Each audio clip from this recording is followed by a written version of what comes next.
Instagram family ఈరోజు మళ్ళీ నేనైతే మదనపల్లికి వచ్చాను మా చెల్లెల జతలో. ఇక్కడైతే వరలక్ష్మి వ్రతం కదా రేపు, అందుకనేసి ఫుల్ జనాలు ఉన్నారు చూడండి.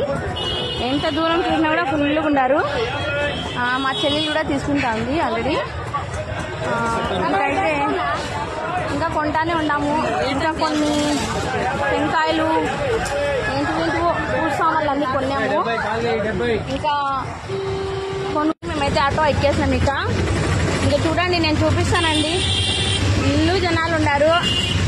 మాకు దాటుకోలేకుండా ఉంటే వేరే అన్న వచ్చి మమ్మల్ని దాటిచ్చినారు. ఆ పక్క నుంచి ఈ పక్కకి చాలా పబ్లిక్ ఉందిమ్మా వెళ్ళిపోండి అన్నారు. ఇంకా సరే అనేసి నేను కూడా బండి తేలేదండి. నా చెల్లెలు చెప్పింది వస్తుమైతే అవద్దు బండి ఆడే పెట్టేసింది కాడ ఆటోలో వెళ్దామని. మేమైతే ఆటోలో వచ్చామండి. లేకుండా ఉంటేనా కదండి చెట్లు అన్నీ ఉన్నాయని. ఇక్కడేనండి చెట్లు ఉండేది. ఇక్కడ పెట్టినా చూడండి